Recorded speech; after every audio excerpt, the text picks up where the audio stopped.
G'day everyone, this is Rangadad, not financial advice, just the way I'm looking at the market. Probably should put a little not financial advice on the bottom of the screen, eh? Just for those that skip the start.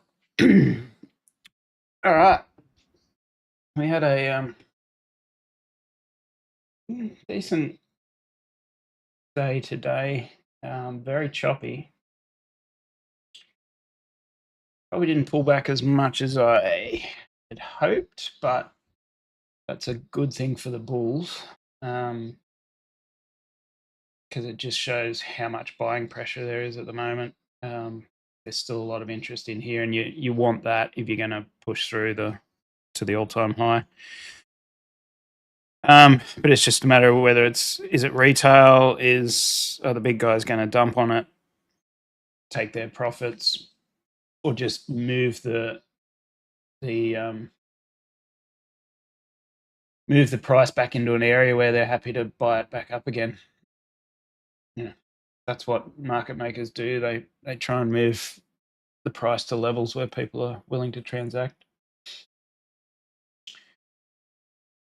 So, kind of a nothing burger, but if we close this above the value area high, that's going to be a pretty good retest of that level. We've still got nearly 4 hours left on this candle. I'd almost like to see this close below that value area high, and then the next day we actually come back down and retest into sort of this level. If that happens, I'd be a bit happier with going to new all-time highs, just because it would tidy up a fair chunk of liquidity, and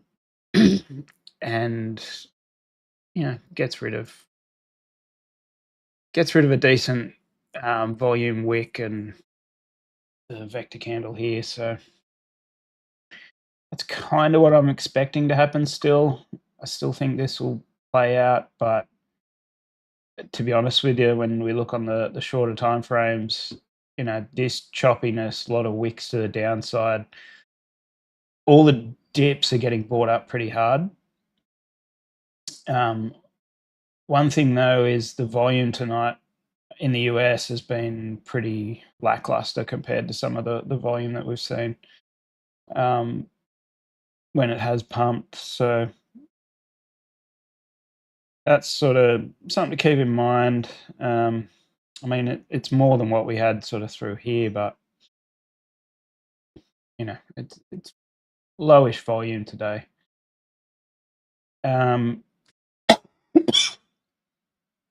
So it is having a rest.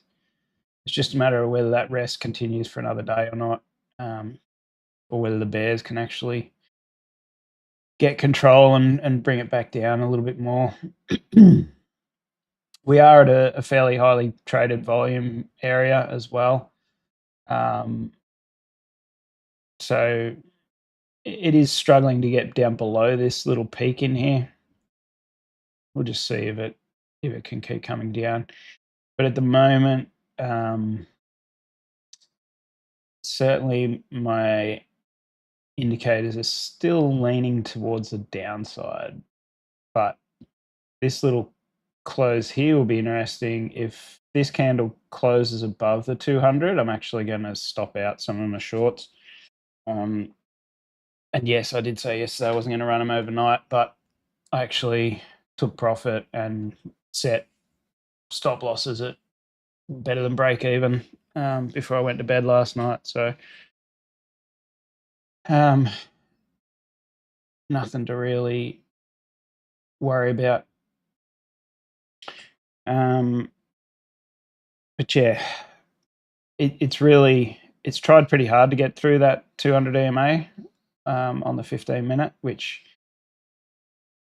is a pretty critical level. If we bounce back off this, might even give it till the 50, to be honest. The 50's coming down as well.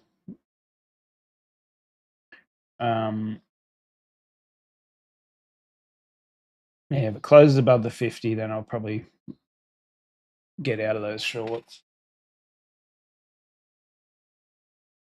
It's too close, and this is too choppy to really be confident that it's not going to keep going down, especially when this version of the ADX that I've got in the background here.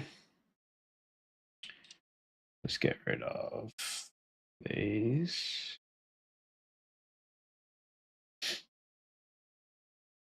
I'll show you the ADX, or the DMI. This is basically a DMI that I've put some smoothing on and changed the length of. Interestingly, it seems to give a really, like if the green's above the red, it's bullish. As soon as you cross, you can take profit. Green's back above the red, go again. And it has been red above green for a while here. We nearly crossed there, but still didn't. So for the time being, it's still bearish. I'm probably going to wait till I see this cross back again to go bullish. But yeah, it's not. It's actually, I was looking at it last night, and it's actually not a bad little system, and the settings on it are pretty good. So it'll hold some trades for a while though. So I'm not sure whether I'll build it just directly into a bot like this, or whether I'll actually add something like a stochastic momentum shift. So if red's above green, then and the stochastic momentum turns to the downside, then take a short, that sort of thing. So just to get some better entries, better exits, but see how we go.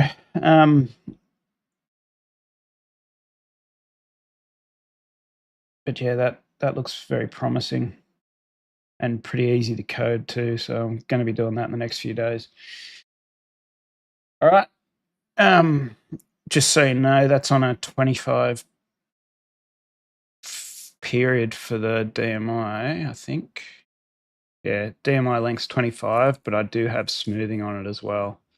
I use a Nadaraya smoothing algorithm for that, rather than like an EMA or something.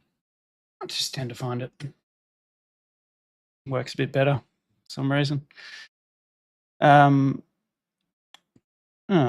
hope my audio is okay. It just came up with an error.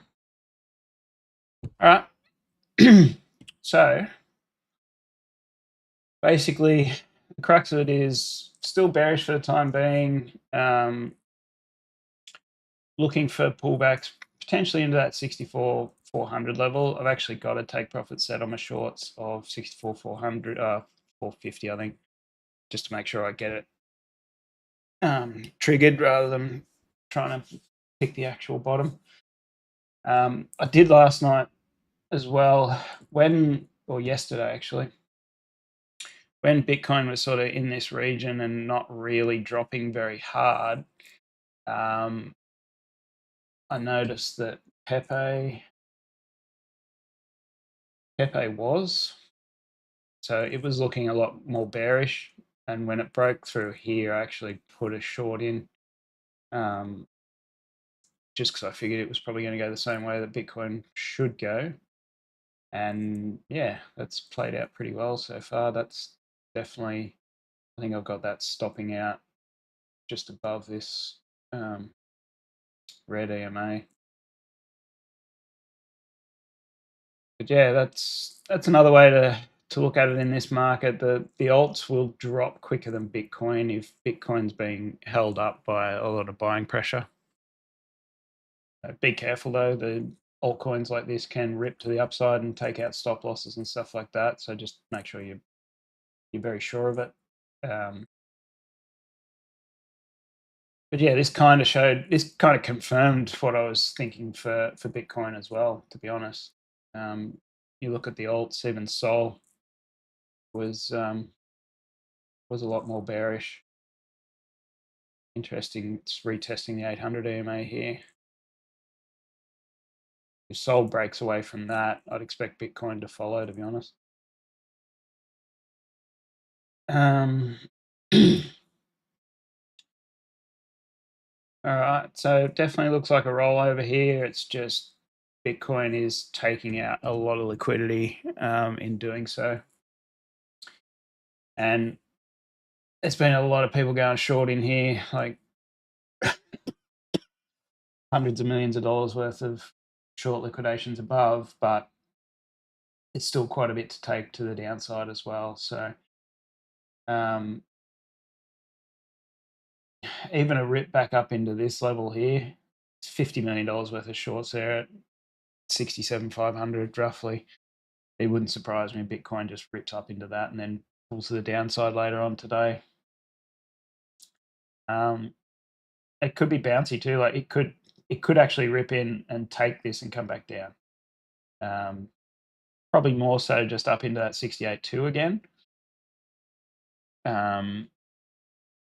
Just to get people excited that this is the breakout, and then nope, downside. So be careful. There's a lot of, I'd expect a lot of this sort of stuff to happen. Even once we break out, I think there's going to be a lot of spiky sort of price action.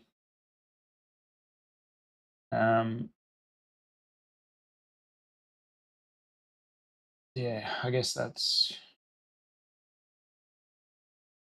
kind of what I'm looking at. Going to be careful with those shorts though,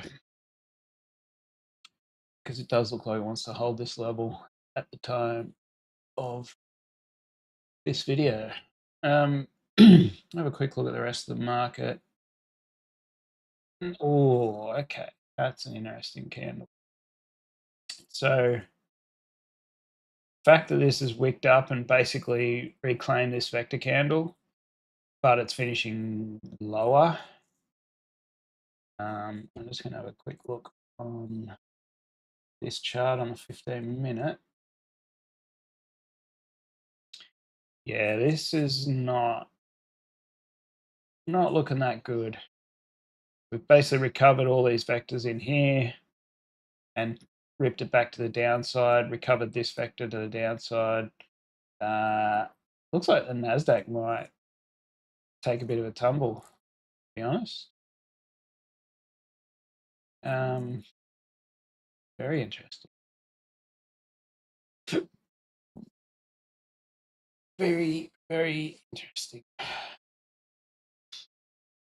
You can see this indicator wouldn't work quite as well on Nasdaq just because of the speed of some of these moves. It is very choppy. Probably have to go to a shorter time frame. But yeah, that's kind of suggesting to me that Nasdaq might actually come down a little bit over the next few days, or next week, I'd say. SPY, same sort of thing. It's recovered this vector. That's big open and close differential there. Let's have a quick look at that on the shorter time frame. Yeah, so pretty big gap up. That's a pretty big run up in after hours. And then yeah, just ripped it to the downside. Retesting a 200 at the moment on the 15-minute. If it breaks through that, I'd expect a down day tonight on the market. Back down into the 576, which is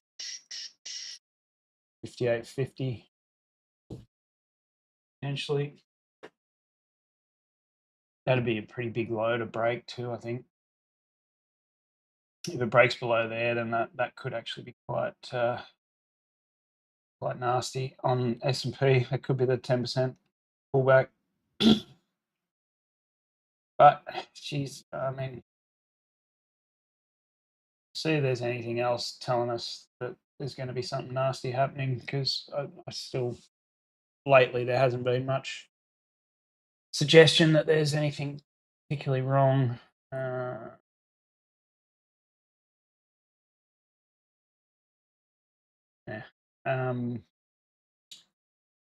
Equal weight's doing the same sort of thing, but I mean, this is still trading pretty well. Not much to be super bearish on, except for the fact that we've just taken out this vector candle and it hasn't followed through. So kind of want follow through on that reasonably quickly. But in this market, it wouldn't surprise me if we did pull back on some news that just freaked the market out. This here is more bullish though. I think on the shorter time frames for IWM, yeah, it's kind of rolling over towards the end of the session.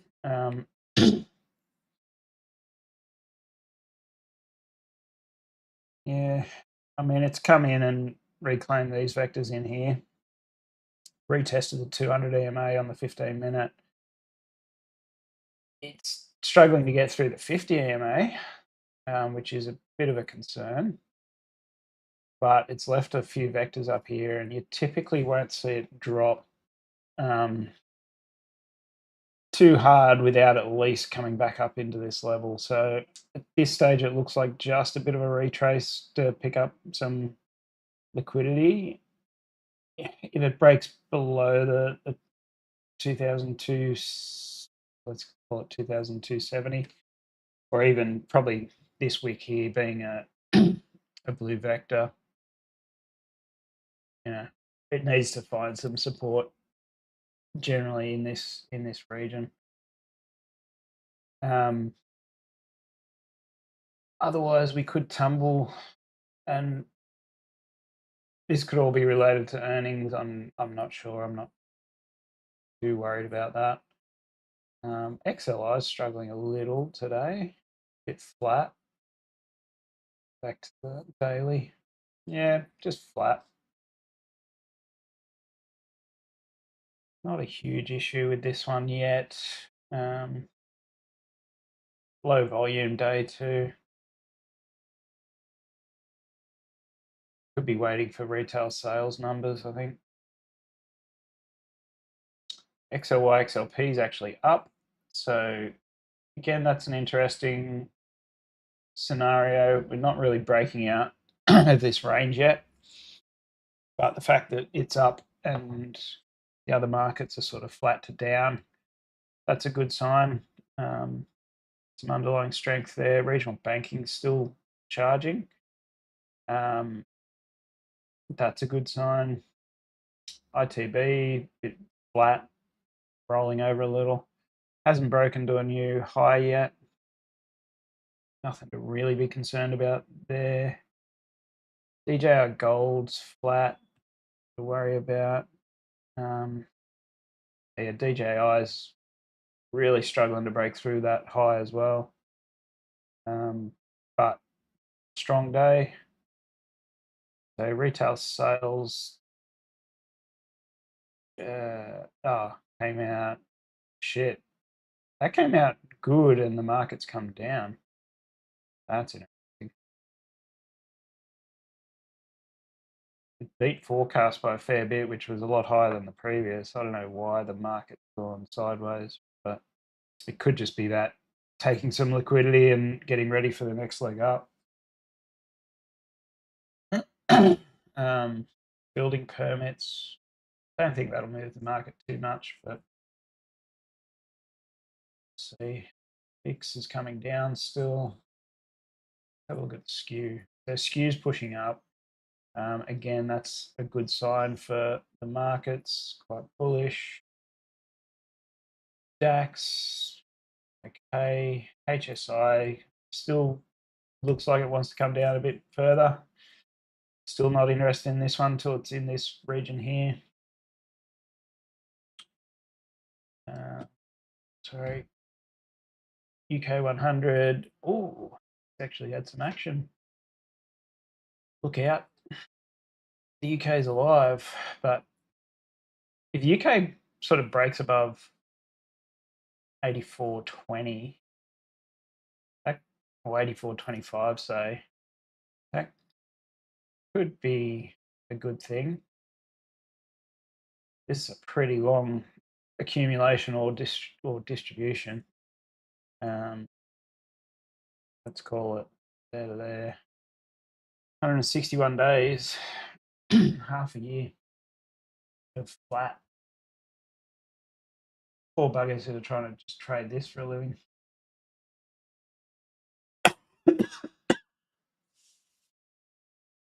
Japanese market's actually pretty similar, to be honest, except for this little blip.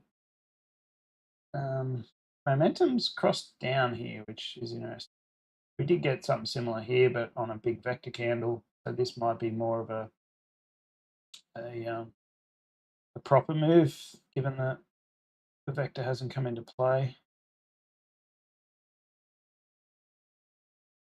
Yeah, hard one to pick at that level. Not really interested in that one. So TLT is coming back down, mainly because we did have a bit of an update on the 2-year yield.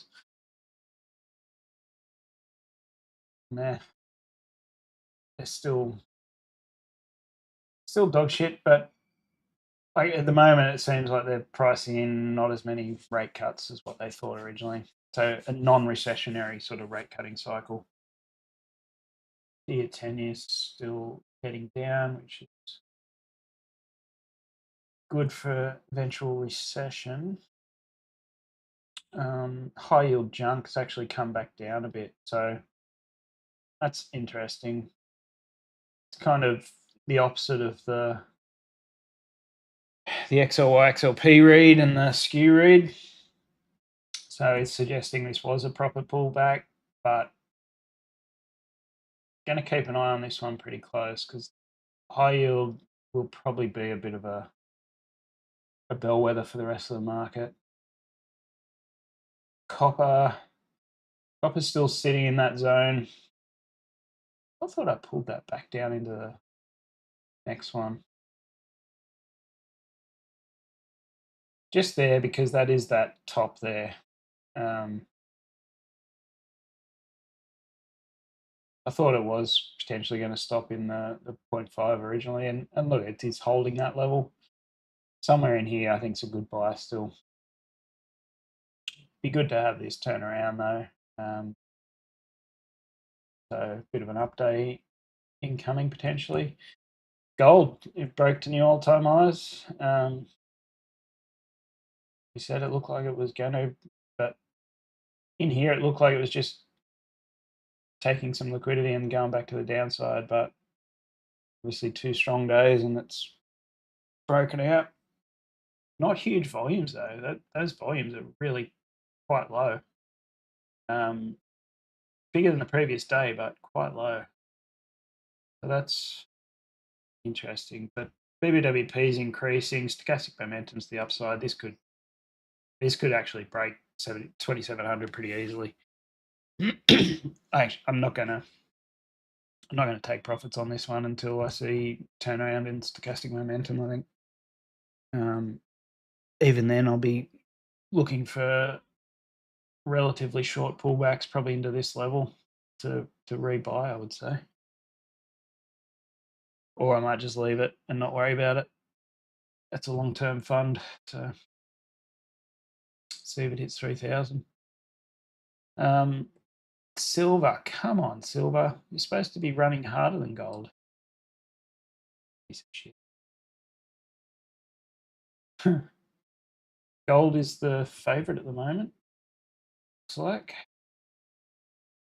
So oil looks like it's trying to turn around. It's certainly slowing in its pullback. Any turnaround above this 786, I think it's a good thing. Bulls anyway. Bulls on oil. Certainly need stochastic momentum to turn around on it, which it could do pretty quickly. Dixie breaking out of the 200. So looks like it wants this vector here. About 104, I reckon will pull this up. That's a pretty solid breakout. Interesting thing, the markets have finally pulled back on an increasing Dixie. Typically, you would see the markets come back as the Dixie's rising. This run up on the Dixie with an increasing market has been a little abnormal. This is also potentially why Bitcoin's pulling back a little bit. Japanese yen's broken down through this, so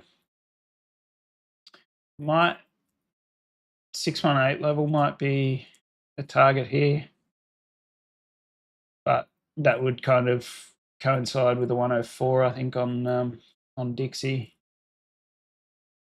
This is going to be interesting though if Japanese central bank starts to intervene, and if they raise their interest rates again, that'll throw a whole world of hurt into the market again, because people will be looking for the unwind of the carry trade and all that shit again.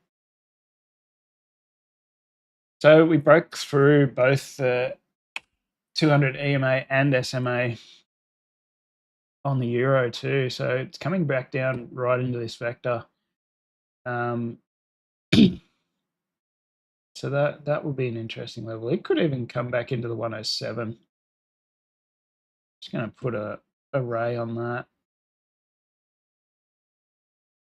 So you're looking for support probably somewhere around one of these levels. And again, you're coming into key levels here while the Dixie's going to push into a key level about that 104. So this is potentially giving us a little bit of an edge on Bitcoin, suggesting if Dixie keeps running, the market pulls back a little bit because of it, Bitcoin's going to pull back potentially a little bit because of it as well. So in general, Bitcoin doesn't like a strong US dollar. So that would kind of suggest another down day, maybe one or two. It would set up pretty well for a green Sunday for Bitcoin. Bitcoin seems to like to start its moves on the weekend lately. Percentage of stocks above the 50-day moving average has increased. So that was yesterday. Today, it's probably going to drop today, but only by a little bit. Mag 7 still sideways. Nvidia's had a decent day, but similar to the rest of the market. Apple's still going. Remember the scenario from the other day, potentially pull back into earnings and then a run. Amazon, Meta's potentially going to find some support off the 20 moving average, but at this level here is pretty attractive. 50 EMA, it's the top of that breakout. Yeah, that would be pretty solid level for it to pull back into.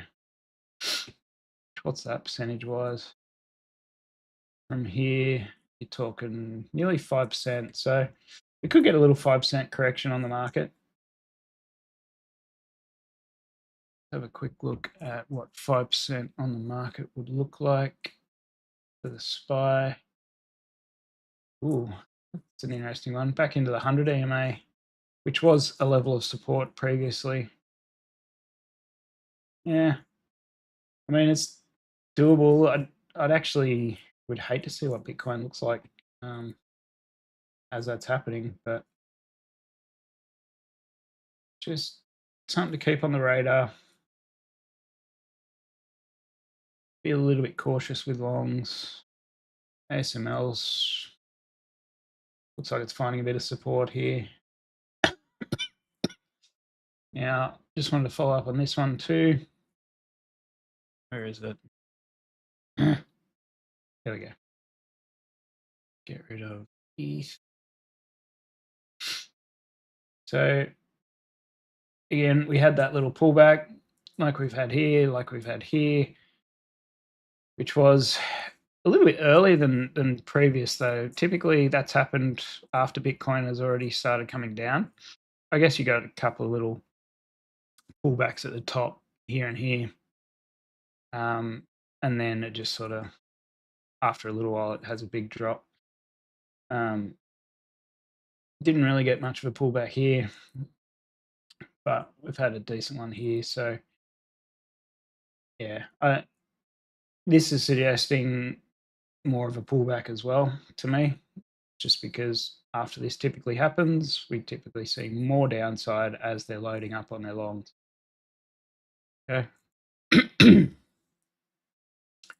It doesn't have to mean that, but that's a pretty solid trend and a pretty solid signal that we've got a little bit of downside left to come.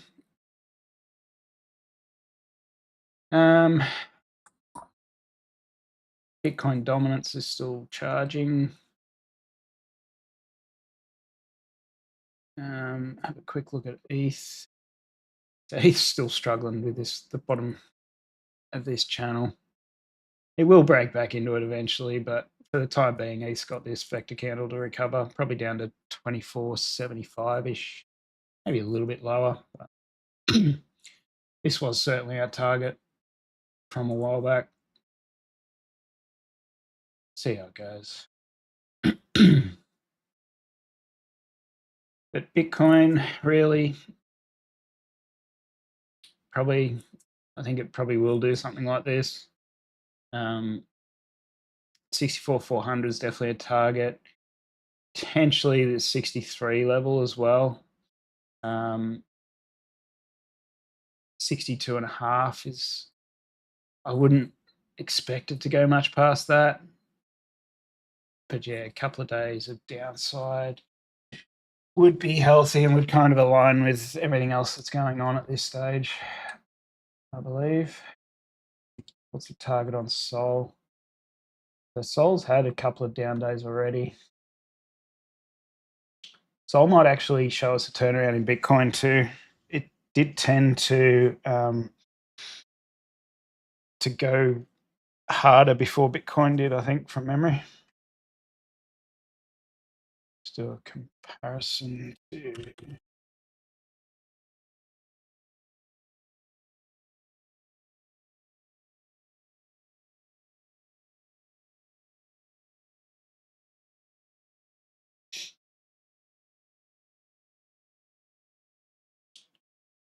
no, it was pretty similar. Oh, that's right. It just didn't pull back as far as Bitcoin did last time. Certainly leading the way to the downside at the moment, though.